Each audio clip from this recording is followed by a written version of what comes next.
இந்த தெரிந்து கொள்ளப்பட்டவர்கள் நிகழ்ச்சி மூலயமாக உங்களை சந்திப்பதில் மகிழ்ச்சி. உங்களுக்கு அன்பும் சமாதானம் உண்டாவதாக. இதோ இன்று கூட சபை ஊழியக்காரர்கள் ஊழியத்தை பற்றி உங்கள்கிட்ட பேச வந்திருக்கேன். ஆ, சபை சபை ஊழியக்காரர்கள் சபை ஊழியக்காரர்கள் எப்படி இருக்கணும்? பவுல் ஐயா அழகாக சொல்லியிருக்காரு. 1 தீமோத்தேயு 3வது அதிகாரம் 1லிருந்து 13 வசனத்தை சொல்லியிருக்காரு. சபையை நடத்துபவர்கள் குறை சொல்லுக்கு ஆளாகாதவர்களும் ஒருமனை உடையவர்களாகவும் நல்ல பிள்ளைகளை வளர்ப்பவர்களாகவும் உபசரிப்பவர்களாகவும் இருக்கணும். அவங்ககிட்ட என்ன இருக்கக்கூடாது? கோபம், குடிவரி, ஊழிய ஆசை இதெல்லாம் இருக்கக்கூடாதுங்க.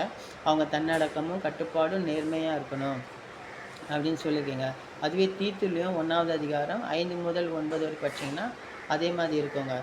அதாவது நீங்கள் உங்கள் குடும்பத்தை நல்லா நடத்துங்க. உங்கள் குடும்பத்தை நல்லா நடத்த தெரியாதவருக்கு சபைகளை நடத்த தெரியாதுன்னு ஒரு பவுல் ஐயா சொல்லியிருக்காரு. குடும்பத்தை நல்லா நடத்துங்க. நிறைய பேர் குடும்பத்தில் இருக்கவங்கள ஆண்டவர் ஊழியத்துக்கு அழைச்சாருன்னு சொல்கிறாங்க.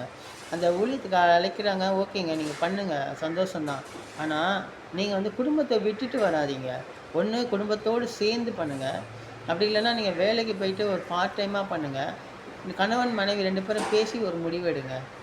குடும்பத்தை விட்டு இவர் பிரதர் சொன்னார், பாஸ்டர் சொன்னார், தீர்க்க தரிசனம் வந்துச்சு, அப்படிலாம் இது பண்ணாதீங்க. கடவுள் எந்த குடும்பத்தையும் விட்டு வர சொல்ல மாட்டாருங்க.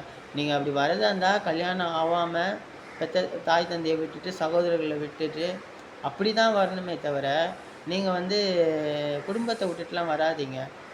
அதே மாதிரி ஊழியத்துக்காக எல்லாரையும் விட்டுட்டு தாய் தந்தை சகோதரர்கள்லாம் விட்டுட்டு கல்யாணம் பண்ணாமல் வராங்கள்ல, நீங்களும் பார்த்தீங்கன்னா கடவுளுக்கு ரொம்ப பயந்து வாழுங்க.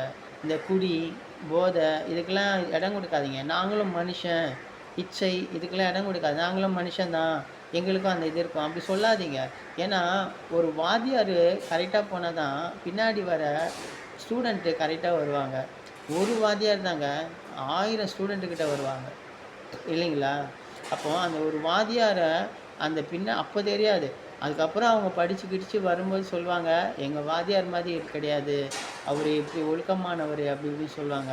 அப்போது அவங்களும் நம்மளும் அவங்கள மாதிரி வாழணும் அப்படின்னு இருப்பாங்க. நீங்கள் கிறிஸ்துவை வெளிப்படுத்துகிறதே உங்களுடைய நடத்தை மூலமாக தாங்க. அப்படி இருக்கும்போது இந்த உலக ஆசைக்கு நீங்கள் எதாவது மாட்டிக்கிட்டு அது நாங்களும் மனுஷன் அப்படிலாம் சொல்லாதீங்க. ஏன்னா நிறைய பேர் குடிக்கிறாங்க, நிறைய பேர் சிகரெட் அடிக்கிறாங்க, நிறைய பேர் இச்சைங்களுக்கு பண இச்சையாக இருக்கட்டும், வேறு இச்சைகளுக்காகட்டும் ஆளாகிறாங்க. தயவுசெய்து அப்படி இருந்தால் தயவுசெய்து ஊழியத்துக்கு வராதிங்க. ஏன்னா உங்களால் நிறைய பேர் இடரல் அடைகிறாங்க, பின்னோக்கி போயிடுறாங்க. அதனால் தயவுசெய்து உங்களுக்கு முடிஞ்சால் வாங்க, இல்லைன்னா வராதிங்க. அப்புறம் சபையை குறித்து பேசினாங்க. சபை ஒருத்தர் சபை கட்டுறாரு, ஓகே, அது கீழே 4 எத்தனையோ ஊழியக்காரங்க இருப்பாங்க, சபை நல்லா போகும். இன்னொன்று அடுத்த சபை கட்டுவார், ஓகே, அதுவும் கட்டுறாரு. இன்னொன்று அடுத்த சபை கட்டுவார்.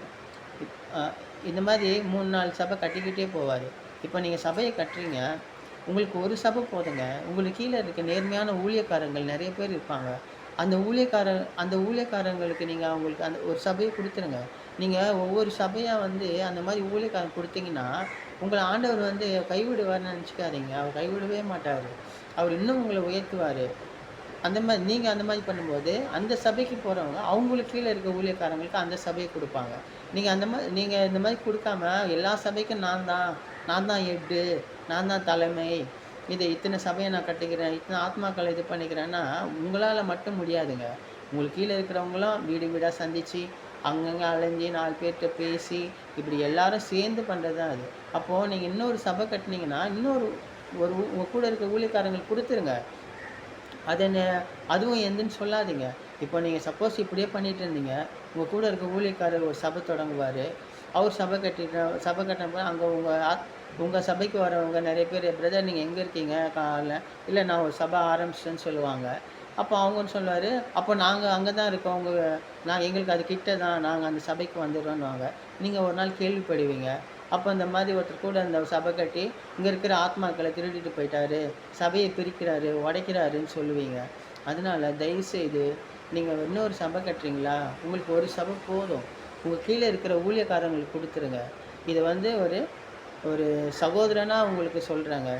தயவுசெய்து இதை ஏற்றுக்கங்க. இந்த தெரிந்து கொள்ளப்பட்ட நிகழ்ச்சி மூலமாக கர்த்தர் உங்களை சந்திக்க வைத்ததுக்கு நன்றி. உங்களுக்கு அன்பும் சமாதானமும் உண்டாவதாக.